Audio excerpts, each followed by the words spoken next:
आपका जीवन आपको कहाँ लेके जा रहा है, यह आपकी नीति है, और आप जीवन को कहाँ लेके जा रहे हैं, ये आपका पुरुषार्थ है। आपको पता ही नहीं कि आपके जीवन का पूरा नियंत्रण आप हाथ में ले सकते हैं। आप मालिक हो, आपके जीवन के आप नियंता हो, लेकिन आप मजबूर हो। आप मजबूर क्यों हो? क्योंकि आपको जिम्मेदारी नहीं लेनी है। आपने अगर अपने जीवन की जिम्मेदारी ले ली तो आपके जीवन का नियंत्रण कोई और नहीं कर सकता। आप जिम्मेदारियों से बच रहे इसलिए किसी की शरण में चले जाते। आप नम्र हो, विनम्र हो, इसलिए नहीं चले जाते। लोगों को आप सस्ती चीजें दे दो, आप उनको बेंटेक्स दे दो, वो बोलेंगे कचरा है। आप उनको सोना दे दो, वो बोलेंगे महंगा है। हम हमेशा जिम्मेदारियों को टालने देते, बस शिकायत करने वाले अपनी नीति को मजबूत करते हैं। अक्सर माएँ ऐसी होती है, गलत दूसरों का ही बच्चा होता है, अपना बच्चा कभी गलत होता ही नहीं। उन माओ को अंधी माँ के, और ऐसी अंधी माएँ अंधे बच्चे पैदा कर, बदमाश पैदा कर, भ्रष्टाचारी पैदा करती है, चाहे वो कलेक्टर क्यों ना होता है। सदगुरु यही कह रहे हैं, एक मनुष्य के तौर पर आप अगर मनुष्य हो तो आपको आपकी नियति तय करनी चाहिए। आपका जीवन आपको लेके जाना चाहिए जहाँ आपको लेके जाना है,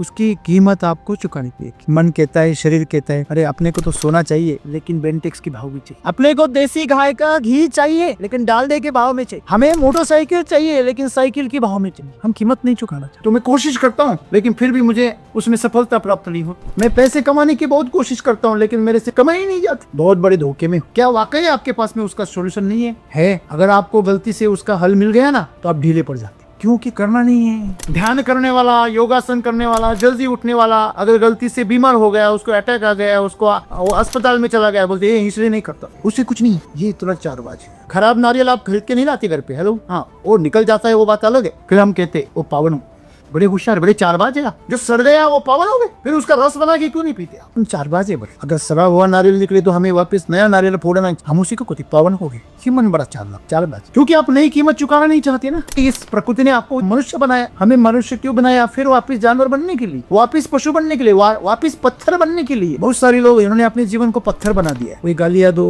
कोई प्रशंसा करो, यहाँ पे कोई चेंज नहीं होता। स्थित प्रज्ञ, उनको अपनी स्थिति का पता ही नहीं और स्थित प्रज्ञ। तो ये बहुत बड़ा छलावा है, बहुत बड़ा धोखा है जो हमारे साथ हम कर रहे हैं। सदगुरु इसलिए हमें बता रहे हैं कि एक इंसान के रूप में, एक मनुष्य के रूप में हमें अपने जीवन की गरिमा को समझना चाहिए। हम अगर इंसान होकर जानवर जैसा जिए जीवन, सिर्फ खाए पिए सोए और बच्चे पैदा करे, तो ये इस प्रकृति का अपमान है। आप किसी राजा के पास चले गए और उसके पास में आपने 2 वक्त की रोटी मांग, तो समझ में आएगा उसे ये भिखारी। मांगने वाला कौन है? तो पहले वो अपने सेवकों को बुलाएगा, अरे मूर्खों, इनको आने किसने दिया? इसको तो कोई भी भीख दे सकता है, मेरी प्रजा भी दे सकती है, मेरे पास क्यों आए? मेरे पास आओ तो हीरे जवाहरात मांग, मेरे पास राज्य मांग, कोई बड़ा पद मांग। जब किसान मेरे पास आते हैं, बोलते सर इल्ली तो नहीं आएगी, सर फंगस तो नहीं आएगा, फफूंद तो नहीं आएगी, मेरा पौधा तो नहीं मरेगा। अरे मूर्ख, तू क्या मांग रहा है? किससे? तुमसे 2 गुना 3 गुना आमदनी मांग, एक्सपोर्ट क्वालिटी के उपज मांग, ऐसी फसलें मांग, ऐसे फल मांग। उससे क्या मांग रहा है? बीमारी तो नहीं है, जो कि है ही। कि आपको अगर आपके नियति का मालिक बनना है तो पहले आपको शरीर और मन का मालिक बनना, उसको अनुशासित करना। जिस मनुष्य ने, जिस इंसान ने अपने शरीर को और मन को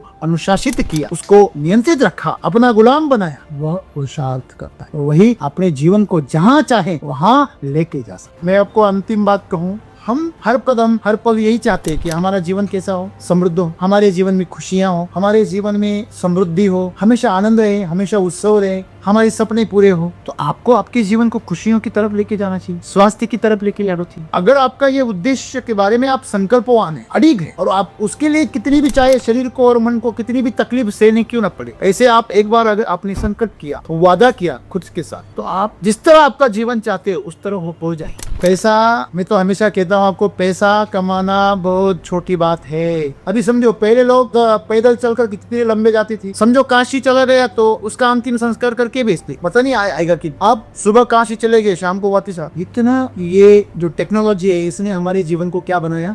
आसान। इसी प्रकार ये दुनिया की सबसे बड़ी टेक्नोलॉजी है योग, जिसका कोई तोड़ नहीं है। इससे परिष्कृत कोई यंत्र नहीं है दुनिया में, और ना बनेगा। मनुष्य के शरीर से और मन से, दिमाग से ज्यादा आधुनिक और ताकतवर यंत्र दुनिया में कभी नहीं बनेगा ही नहीं। तो हमें किसका इस्तेमाल करने का कौशल्य प्राप्त करना चाहिए? उस शरीर का। और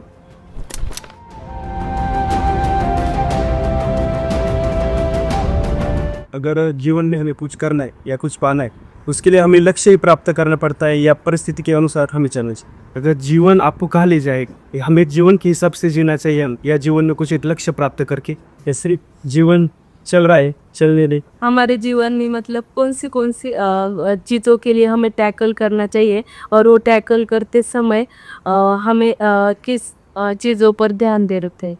दोस्तों, आज सदगुरु नियति की बात कर रहे हैं। नियति का मतलब आपको कोई चीज है जो कहीं लेके जा रही। आपके जीवन में जो भी घट रहा है वो पहले से तय है और उसी हिसाब से हो रहा है। जैसे कि हम कहते हैं कि हमारा नसीब लिखा हुआ है, हमारी हथेलियों पर, हमारे माथे पर हमारा नसीब लिखा हुआ है और उसी प्रकार हमारा जीवन व्यतीत होता है। क्या यह सही है? बिल्कुल सही। हमारा जीवन पहले से ही तय है। अगर आप जानवर होते, अगर आप कीड़े मकोड़े होते, अगर आप वनस्पति होते, तो आपका जीवन पहले से तय है, उसमें कोई बदलाव नहीं होगा। आप करेले को कभी बैंगन होते हुए नहीं देख सकते। आप टमाटर को कभी आलू हुए बनते हुए नहीं देख सकते कि आलू को गुस्सा आ गया और लाल हो गया। ऐसे नहीं होगा। गाजर को गुस्सा आ गया और वो तीखा हो गया, ऐसे भी नहीं हो सकता। उसका जो अपना अपना जो गुणधर्म है वो कभी छोड़ नहीं सकता। उसकी अपनी अपनी जो सीमाएं हैं, उसकी रेखाएं, उसको वो कभी लांघ नहीं सकता। ना कभी शेर भालू बनेगा, ना भालू कभी शेर बनेगा। उसकी नियति तय है। अगर आप जानवर होते, अगर आप कीड़े मकोड़े, इंसान को छोड़कर, आदमी को छोड़कर आप कुछ भी होते, तो भी आपकी नियति तय होती। एक पत्थर की नियति तय है। जब तक उसे कोई हाथ नहीं लगाता वह वैसे पड़ा रहेगा। अगर कोई उसे आकार देगा, उससे मूर्ति बनाएगा, तो सब लोग उसके दर्शन करेंगे।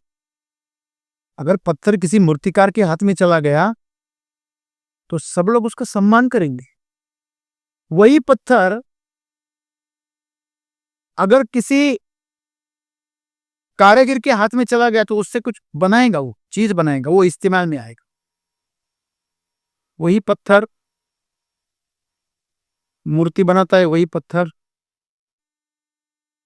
दीवालों में चुन दिया जाता है। जो पत्थर अपने आप को आकार देने के लिए तैयार नहीं होता, उसकी नियति बदल जाती। लेकिन नियति उसके हाथ में नहीं है, वो बनाने वाले के हाथ में है। तो आज सवाल यह है कि जिस प्रकार पत्थर से लेकर, पदार्थ से लेकर जीवों तक, मनुष्य को छोड़कर पूरे ब्रह्मांड में सबकी नियति तय है। यहां तक इस धरती की नियति भी तय है। वो अपनी कक्षा को छोड़कर कभी नहीं जाती। चांद अपनी कक्षा को छोड़कर कभी नहीं जाता। वो कभी उल्टा नहीं घूमता। तो उनकी अपनी अपनी नियति है, तो मनुष्य को छोड़कर। फिर भी मनुष्य भी नियति का गुलाम। आज आप आपके आसपास में लोगों को देखो, वो हमेशा शिकायत करते रहते, मेरा नसीब ऐसा, मेरा नसीब वैसा। तो ऐसा क्यों? सदगुरु ये तो पूछ रहे, आपका जीवन आपको कहां लेके जा रहा है, यह आपकी नीति है। और आप जीवन को कहां लेके जा रहे हैं, यह आपका पुरुषार्थ है। आप किसी वाहन पर बैठे हो और उसका पूरा नियंत्रण आपने हाथ में ले लिया है, तो यह पुरुषार्थ है। कहां लेके जाना है उस वाहन को आप तय करेंगे। लेकिन आप अगर यात्री है तो ड्राइवर तय करेगा कहां लेके जाना। तो आपके जीवन का नियंत्रण आप किसी और के हाथ में देते, नेताओं के हाथ, शिक्षकों के हाथ, माता पिता के हाथ, समाज के नेतृत्व करने वाले लोगों के हाथ, परंपराओं के हाथ में, धारणाओं के हाथ, सोच के हाथ में, अहंकार के हाथ में। आपने आपके जीवन को किसी और के हाथ में सौंप दिया है। इसलिए आपका जीवन नियति के अनुसार चल रहा है। आपका जीवन आपको कहीं और लेते जा रहा है, घसीटता हुआ लेके जा रहा है। मजबूरी है आपकी। आप आज आपके जीवन में दुख है, आज आपके जीवन में दहशत है, डर है, खौफ है कि क्या होगा, मौत से डर है, गंवाने से डर है, इज्जत गंवाने से डर है। चिंतित है हम हमारे भविष्य को लेकर हमेशा। और जब भी भविष्य की बात आती है तो हमारे सामने चिंता आ जाती है, हम चिंतित होते, क्योंकि हमें पता ही नहीं हमारा क्या हश्र होगा, हमारा अंजाम क्या होगा, पता ही नहीं। इसलिए खौफ में है। आपको पता ही नहीं कि आपके जीवन का पूरा नियंत्रण आप हाथ में ले सकते हैं। आप मालिक हो, आपके जीवन के आप नियंता हो, लेकिन आप मजबूर हो। आप मजबूर क्यों हो? क्योंकि आपको जिम्मेदारी नहीं लेनी है। आपने अगर अपने जीवन की जिम्मेदारी ले ली तो आपके जीवन का नियंत्रण कोई और नहीं कर सकता। जो होगा देखा जाएगा। मेरे जीवन की मैं पूरी जिम्मेदारी लेता हूं, लेकिन हम जिम्मेदारी नहीं लेते। हम श्रद्धा के नाम, समर्पण के नाम पर हम बस चालबाज है। हमारा मन इतना चालबाज है कि किसी को गुरु भी मान लेते हैं ना, तो जिम्मेदारियों से हाथ हटाने के लिए बस आप है, आप ज्ञानी है, क्यों? अपने अज्ञान को बनाए रखना है, उसको ढक कर रखना है, इसलिए नहीं आप ज्ञानी हो, आपके प्रति हमारे मन में बड़ा स्नेह है, आदर है, आप जो भी बात बोलते हो सही बोलते हो, हमें कोई पता नहीं वो सही बोल रहे गलत बोल, लेकिन उससे सहूलियत हो जाती है, दिमाग को दर्द नहीं होता, मेहनत नहीं करनी पड़ती, जांच पड़ताल नहीं करनी पड़ती, तो परेशानियां नहीं होती। तो मेहनत जहां नहीं लगती है वहां हम आसरा ढूंढ लेते, वो पनाह ढूंढ लेते, उसके पनाह में चले जा। हम धूप से डरते इसलिए पेड़ की छांव में चले जाते, इसका मतलब आपको छांव बहुत पसंद है ऐसे नहीं, आप धूप से बच रहे, आप जिम्मेदारियों से बच रहे इसलिए किसी की शरण में चले जाते, आप नम्र हो विनम्र हो इसलिए नहीं चले जाते, आपने आपके अज्ञान को स्वीकार लिया है इसलिए आप किसी को महान नहीं मानते। आप जब भी किसी को आदर करते हैं ना तो झूठा आदर है, क्योंकि अगर आप उसको आदर करेंगे तो आप मरते दम तक आदर करेंगे, आपका आदर अनादर में बदल जाता, आपका प्रेम घृणा में बदल जाता, वाकई वो होता ही नहीं, आप खुद को मूर्ख बना रहे। सदगुरु यही कह रहे हैं कि आप आपके जीवन की जिम्मेदारी लेते ही नहीं, लोगों को आप सस्ती चीजें दे दो, आप उनको बेंटेक्स दे दो वो बोलेंगे कचरा है, आप उनको सोना दे दो वो बोलेंगे महंगा है। आप अगर हर दिन खुद को अनुशासित करोगे, सुबह जल्दी उठोगे, आप प्राणायाम करोगे, योगा करोगे तो आपको स्वास्थ्य मिलेगा, वो बोलेगी मुश्किल है, बराबर है। तो और जब बीमारी आ जाती है तो मौसम खराब है, हम हमेशा जिम्मेदारियों को टालने देते, बस शिकायत करने वाले अपनी नीति को मजबूत करते हैं, कोशिश करने वालों की कभी हार नहीं होती, शिकायत करने वालों की हमेशा हार होती। शिकायत करने वालों ने आज तक कभी पुरुषार्थ किए ही नहीं। तो सदगुरु हमें एक बता रहे हैं, अगर आपका जीवन आपको घसीटता हुआ कहीं और ले जा रहा है, आपका मन दुखी है, आप परेशान रहते, आप नाराज रहते, आप उलझन में, आप बहुत सारी दुविधा में उलझे हुए, ये करूं कि वो करूं, ये अच्छा कि वो अच्छा, ये सही कि ये सही, जब तक आप जीवन को बाहर ढूंढ रहे आप ऐसे ही होगा। आपका जीवन आपके अंदर है, जब आपको पता चले कि जीवन आपके अंदर है तो आप जिम्मेदारी लेंगे।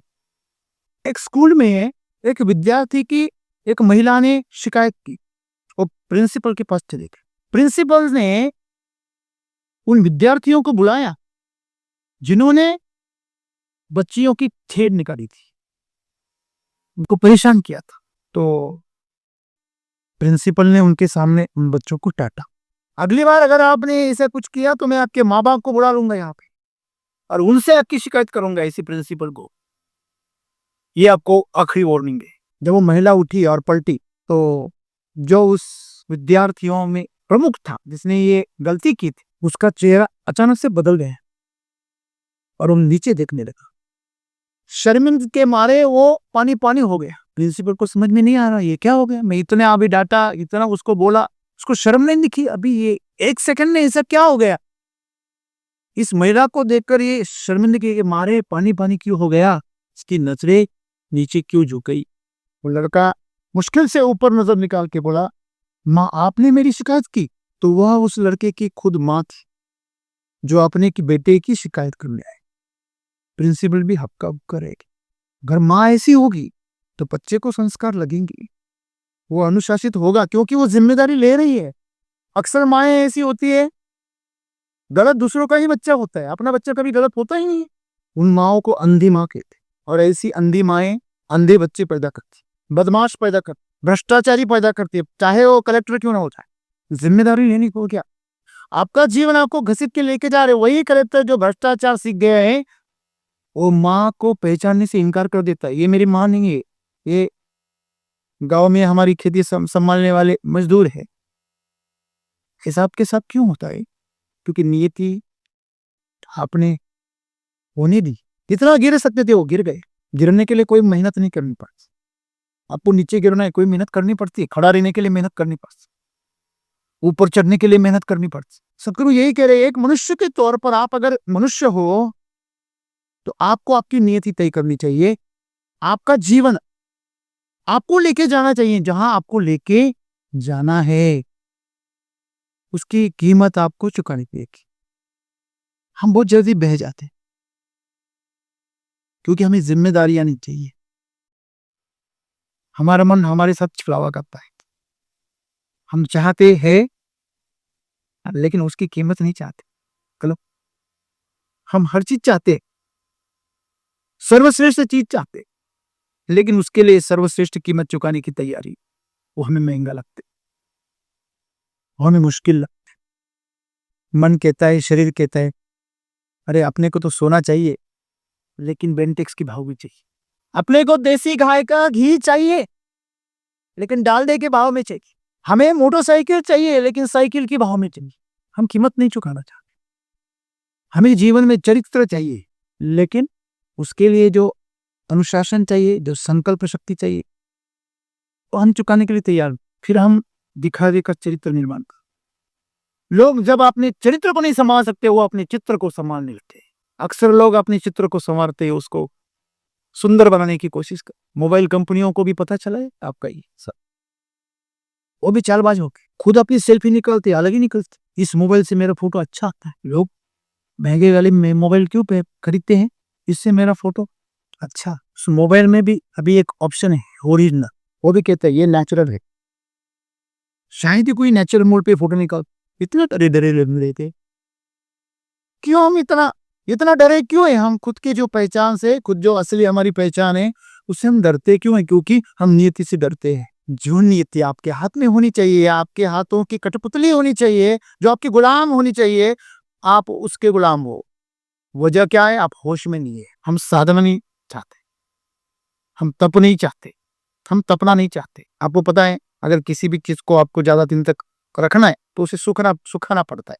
आप अनाज को रखो या दालों को रखो तो उसके लिए आपको क्या करना पड़ता है? उसको सुखाना पड़ता है। फल को देखो, उसको सुखाना पड़ता है। आप जितना उसको सुखाओगे, अंगूर को सुखाओगे, उसके किशमिश अच्छे जितने बनेंगे, उसमें से पानी निकल जाए पूरा, तो वो ज्यादा दिन तक अच्छे बने रहते। तपाना चाहिए, खुद को तप से तपाना चाहिए, लेकिन हम तपना नहीं चाहते। तो सदगुरु हमें यही तो बता रहे हैं कि आपको तपना चाहिए। अगर आपने तय किया कि मुझे मेरे जीवन को कहीं लेके जाना है तो जिम्मेदारी हमारे ऊपर आ जाती। हम कहते नहीं, मेरे माँ बाप ने मुझे इस फैकल्टी में डाल दिया,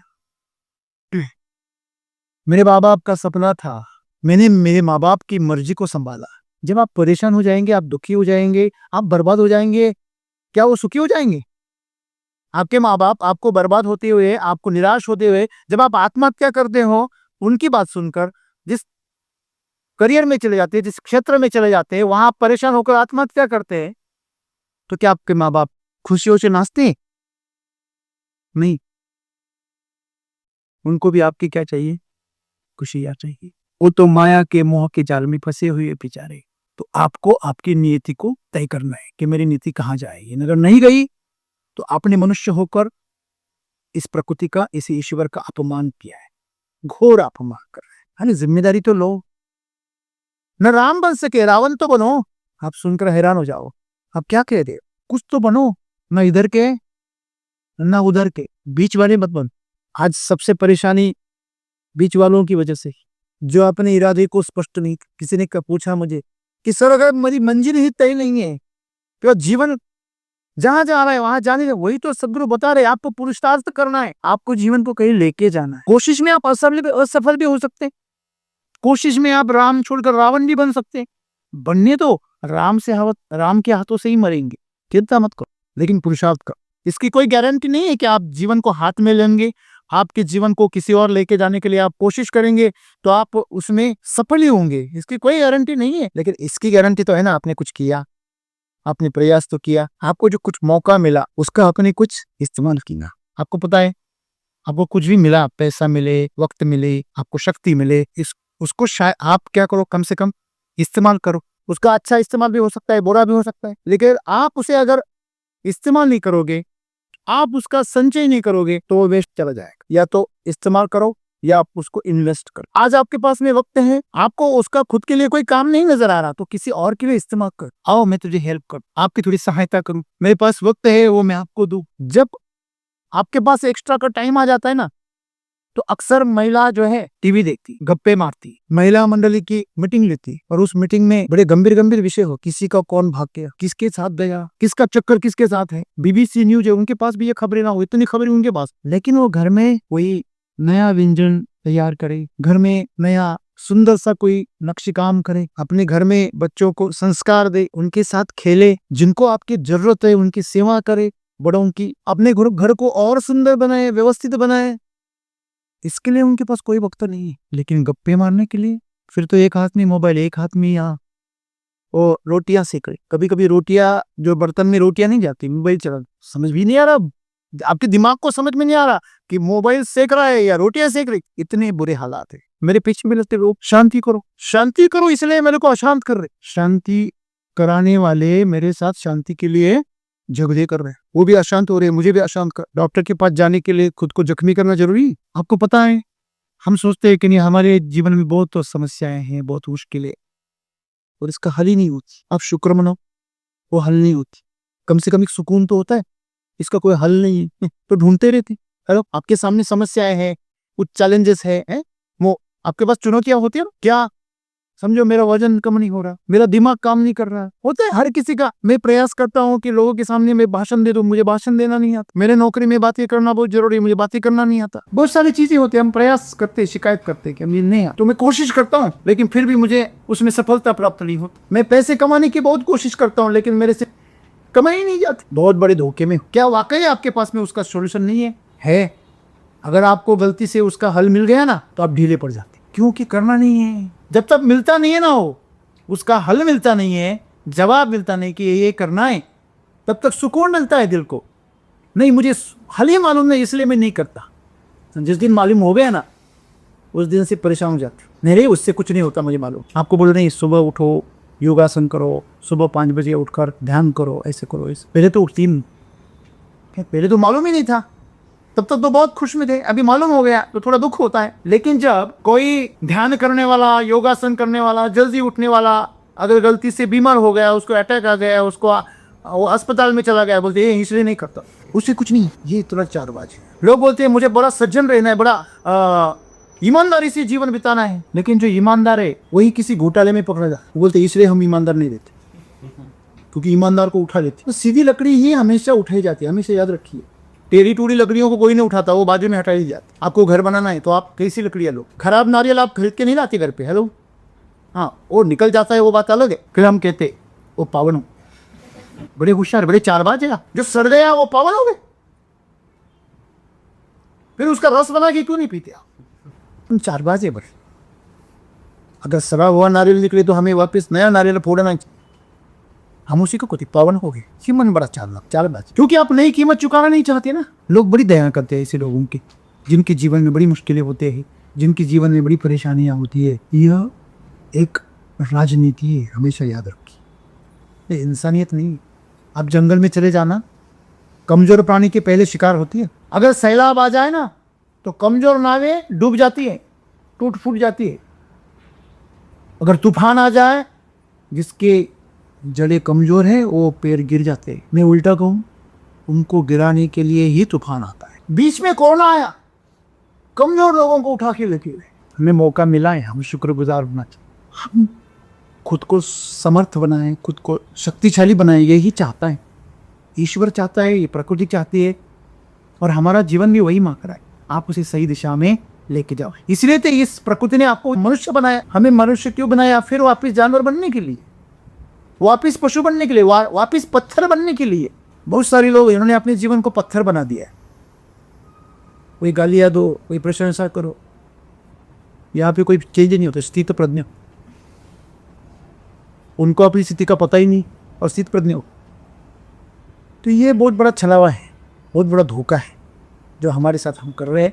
सदगुरु इसलिए हमें बता रहे हैं कि एक इंसान के रूप में, एक मनुष्य के रूप में हमें अपने जीवन की गरिमा को समझना चाहिए।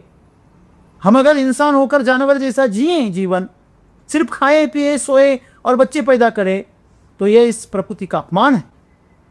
और आज मनुष्य वही कर रहा है, सिर्फ पैदा कर रहा है, सिर्फ भोग रहा है। पैदा भी इसलिए हो रहा है क्योंकि भोग रहा है, और जो भी पैदा कर रहा है वो बस भोगों के लिए पैदा कर, सृजन के लिए नहीं कर रहा। उसका जो फोकस है वो सृजन नहीं, उसका फोकस क्या है? भोगना है। वो भौतिक संपदा का मालिक बनना चाहता है, अपने जीवन का मालिक नहीं बनना चाहता, अपनी ऊर्जा का मालिक नहीं बनना चाहता। उसकी ऊर्जा तो ऐसी, उसका स्वास्थ्य तो देखो, काम पे लगाओ फिर पता चले स्वास्थ्य कैसा है। आपका शरीर इतना कमज़ोर है, आपका मन इतना कमज़ोर है कि थोड़ी सी मुश्किल से वो डावाडोल हो जाता है। आपके प्राण इतनी कमज़ोर है कि थोड़ी सी चुनौतियों से कम कपा जाते हैं। तो ज़रूरी है कि आप आपकी जीवन की गरिमा को समझो। आप मनुष्य हो, आप इंसान हो, आप ईश्वर बन सकते हो, उसके लिए आप बने हुए हो। गुलाब का जो बीज होता है उसका क्या महत्व है? क्या महत्व है? वो फूल बने, पौधा बने, फूल आए, उस फूल से वातावरण प्रसन्न हो जाए, सुगंधित हो जाए। अगर वो बीज ही सड़ जाए तो क्या काम? कि वैसे ही हम ईश्वर का अंश बीज है। तो अगर हम बीज है, हमें इसे ऐश्वर्य पैदा करना, और उसके लिए हमें हमारी जीवन की जिम्मेदारी लेनी होगी। और जिस दिन आप जीवन की जिम्मेदारी लेंगे उस दिन से आपका जीवन बदल जाएगा। आपके जीवन से मजबूरियां खत्म हो जाएंगी, शिकायतें खत्म हो जाएगी, डर खत्म हो जाएगा, और फिर आपके सामने सिर्फ खुशियां ही खुशियां। चाहे आपके हालात मुश्किल हो सकते, आपकी शारीरिक अवस्था गंभीर हो सकती। बड़े लोग मूर्ख हैं, उनको ऐसे लगता है कि शरीर में अगर दर्द है तो खुश कैसे रहा जा सकता है। आप संतों को देखना, प्रेमानंद महाराज को पूछा किसी ने कि अगर आपकी राधा लाडली इतनी शक्तिशाली है तो आपकी किडनी को दुरुस्त क्यों नहीं करती? तो बड़े हंसकर जवाब दिया, मेरी लाडली इतनी शक्तिशाली है, उसके पास मैं इतनी ओछी, इतनी क्षुद्र मांग करूं, इसका मतलब मैंने उसे समझा ही नहीं। आप किसी राजा के पास चले गए और उसके पास में आपने 2 वक्त की रोटी मांगी, तो समझ में आएगा उसे ये भिखारी, मांगने वाला कौन है? तो पहले वो अपने सेवकों को बुलाएगा, अरे मूर्खों, इनको आने किसने दिया? इसको तो कोई भी भीख दे सकता है, मेरी प्रजा भी दे सकती है, मेरे पास क्यों आएगा? मेरे पास आओ तो हीरे जवाहरात मांग, मेरे पास राज्य मांग, कोई बड़ा पद मांग। प्रेमानंद महाराज कहते हैं वो आपके लिए बहुत बड़ी चीज लग रही है, मेरे राधा के लिए, मेरे लाडली के लिए वो इतनी बड़ी बात नहीं है। वो मैं खुद उसको संभाल सकता हूँ, और संभालता आया हो भी कोई मुश्किल नहीं है। आपको परेशानी लग रही है। जब भी आप किसानों के पास चले जाते हैं तो बीमारी उसको बहुत बड़ी लगती है। खेती में जब बीमारी आती है ना तो उसे वो बहुत बड़ी लगती है, बोलती बीमारियां आती हैं वो जाती नहीं है। और जब एसिडी वैदिक की ताकत आपको पता है तो आप उस पर हंसते हैं। जब किसान मेरे पास आते हैं बोलते सर इल्ली तो नहीं आएगी, सर फंगस तो नहीं आएगा, फफूंद तो नहीं आएगी, मेरा पौधा तो नहीं मरेगा। अरे मूर्ख, तू क्या मांग रहा है किससे? तू मुझसे 2 गुना 3 गुना आमदनी मांग, एक्सपोर्ट क्वालिटी के उपज मांग, ऐसी फसलें मांग, ऐसे फल मांग। मुझसे क्या मांग रहा है? बीमारी तो नहीं आएगी, जो कि है ही।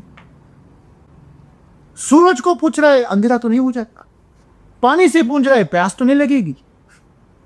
वैसे राधा क्यों? राधा रानी को पूछना कि मेरे गुर्दे अच्छी करो, मेरी किडनी को अच्छा करो, इतनी ओछी बात है। लेकिन वो प्रेमानंद महाराज ये समझ सकते हैं, हम नहीं समझ सकते, क्योंकि वो उस दर्द से गुजरे हैं, उन्होंने वो सब कुछ देखा है। संतों के जीवन में भी बहुत मुश्किलें आई, कठिनाइयां आई। आप उनके जो जीवन चरित्र उसको आप थोड़ा सा पढ़ना, उसको जानना। उनके जीवन में भयानक भयानक प्रसंग आए जहां पर उनकी जान भी जा सकती थी, लेकिन उनका विश्वास अडिग रहा, वो डरा नहीं।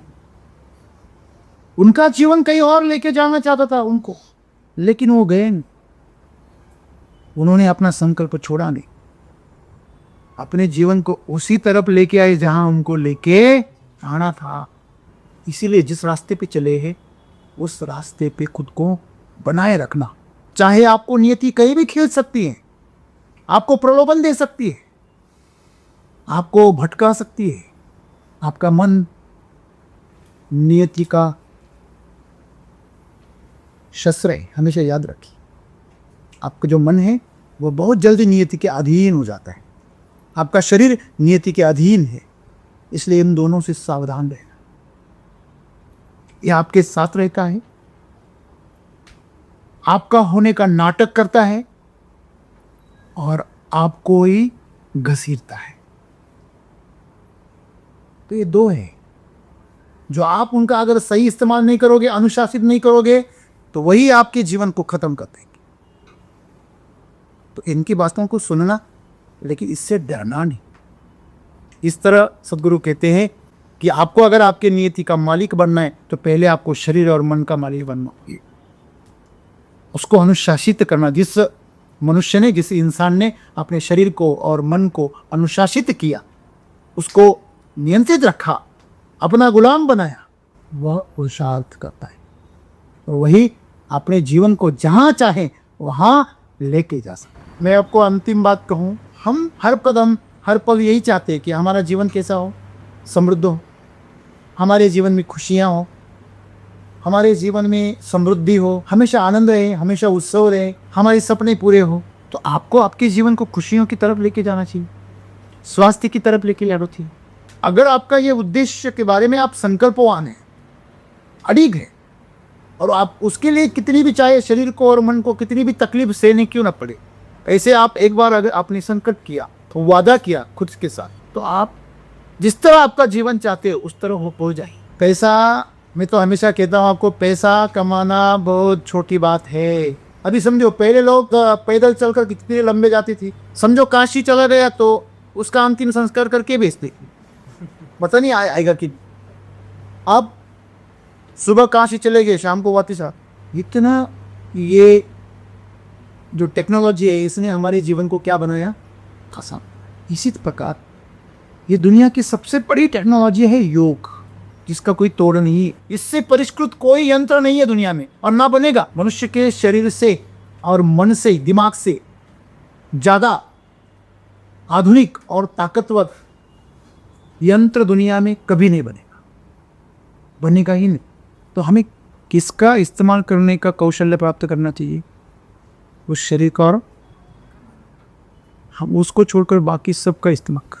हमारी गाड़ी कैसी रहनी चाहिए, उसका हमारे पास पूरा हिसाब किताब। हमारा बंगला कैसे रहनी चाहिए, उसका हिसाब। हर चीज़ का हमारे पास में हिसाब किताब है, लेकिन हमारे शरीर को और मन के बारे में हमारे पास में कोई इंतज़ाम नहीं है। तो हम सौभाग्यशाली है कि हमारी परंपरा में हमें मिला है, योग मिला है। हम उसके साथ जो भी आप करना चाहिए उसके साथ करो। आप जीवन में इतने खुश रहोगे और इतने स्वस्थ और इतने शांत रहोगे। आपके भोगों में कुछ भी रहने दो, आपके नसीब में कुछ भी होने दो, आप उसे बदल के रख सकते हैं। और इसके बहुत सारे उदाहरण हमारे सामने है। छत्रपति शिवाजी राजे के नसीब में औरंगजेब के कब्जे में रहना भी था, पनाला के किले पर बंदी बनने का भी था, अफजल खान जैसे खूंखार दरिंदे का सामना करना भी उनके जीवन में था। यह सब उनकी नियति में था, लेकिन उन्होंने उसे कैसे अंजाम दिया, इसकी वजह से आज उनका इतिहास बन गया है ना। तो नियति को आप कैसे संभालते हैं, उसको संभालने के लिए आपको शरीर और मन को हमेशा कैसे रहना पड़ेगा, आपके नियंत्रण में, और उसके ऊपर कौशल हासिल करना पड़ेगा। सदगुरु खुद बताते हैं अपने पिछले 3 जन्मों की कहानी, प्रमाण के सहित बताते। हम तो उस स्तर पे है नहीं, लेकिन वो उस स्तर पर है, हम उनको देख सकते, उनको अनुभव कर सकते, वो तो जिंदा है ना। तो यही हमें करना है। तो आपको योग जो है वह उस स्तर पर लेके जाएगा जिस स्तर पर ये महान पुरुष बने। मैं चाहूँगा कि आप संकल्प करो और अपने जीवन को उस तरफ लेते जाओ जिस तरफ आपकी खुशी छिपी हुई। धन्यवाद।